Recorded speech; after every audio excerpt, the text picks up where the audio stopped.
देश के अंदर वर्तमान में अभी भी कुछ राज्य हैं जहां पर लोकसभा और विधानसभा के चुनाव एक साथ चुनाव हो रहे हैं। आंध्र प्रदेश उसका उदाहरण है, उड़ीसा उसका उदाहरण है, अरुणाचल प्रदेश उसका उदाहरण है, और सिक्किम भी उसी तर्ज पर आगे है। अन्य राज्यों के लिए भी उस प्रकार की एक व्यवस्था बनाना लोकसभा चुनाव के साथ राज्य विधानसभाओं के चुनावों को संपन्न करना। इन्हीं भावों के साथ जनता जनार्दन के सुझावों को देश की राजनीति की स्थिरता की दृष्टि से इस पे व्यापक चर्चा संसद में होगी, विधानमंडलों में होगी, और उस भाव के साथ उन अमूल्य सुझावों को उसके साथ जोड़ने की प्रक्रिया का हिस्सा कहां पे बनाया जा सकता है। समिति ने इसके लिए अलग अलग फोरम के साथ चर्चा की, अलग अलग मुद्दों पे चर्चा की, अनेक महत्वपूर्ण सुझाव उन्होंने इस संबंध में दिए हैं, और उन सभी सुझावों को लेकर के आज जब देश के अंदर एक वातावरण बन रहा है, तब हम लोग भी आज प्रदेश की राजधानी लखनऊ में, जो देश की आबादी का सबसे बड़ा राज्य है, उसकी राजधानी लखनऊ में इस महत्वपूर्ण मुद्दे को लेकर के आज यहां पे खड़े हैं कि इस देश के अंदर व्यापक हित में विकसित भारत की परिकल्पना को साकार करने के लिए वन नेशन वन इलेक्शन के इस भाव को अब मूर्त रूप देने का समय आ गया है। जब आज उसकी प्रक्रिया आगे बढ़ेगी और अभी से तय होगा, एक रोड मैप तैयार होगा। रोड मैप तैयार होने के बाद यह तय होगा कि कैसे 2034 तक आते आते,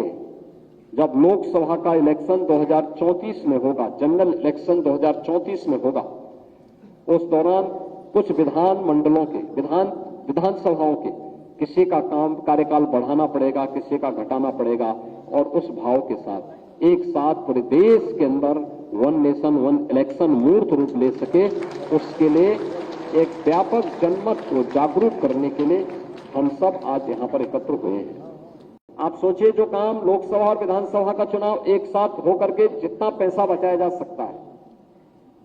अगर जब विधानसभा के चुनाव अलग होते हैं, लोकसभा के अलग होते हैं, कहते हैं कि देश की जीडीपी पर उसका असर पड़ता है 1.5% का, यानी 3-3.5 लाख करोड़ से लेकर के 4-4.5 लाख करोड़ तक का एक अतिरिक्त बोझ देश की अर्थव्यवस्था पर पड़ता है। आप सोचिए, इतना पैसा बहुत सारे राज्यों की वार्षिक बजट भी नहीं है। यह पैसा जो केवल इलेक्शन पे खर्च हो रहा है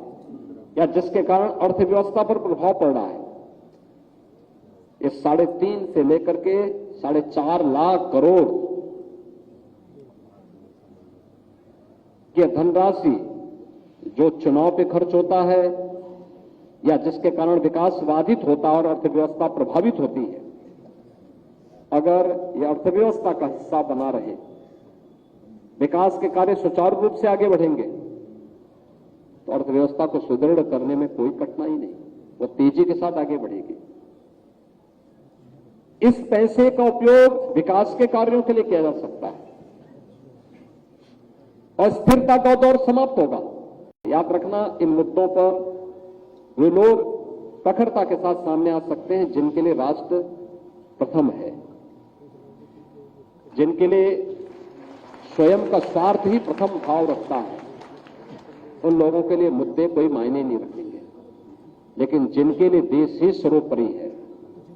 उन लोगों के लिए इसका एक मायने है। और मुझे लगता है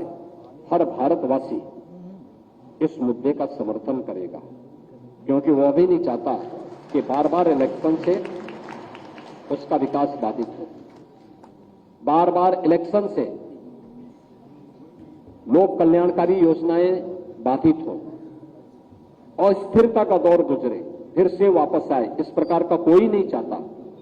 और इसी भाव के साथ यह कार्यक्रम आज प्रारंभ हुआ है। मुझे पूरा विश्वास है कि देश के अंदर वर्तमान में जिस प्रकार का वातावरण बना है,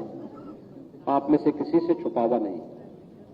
लोगों के मन में एक नया विश्वास पैदा हुआ।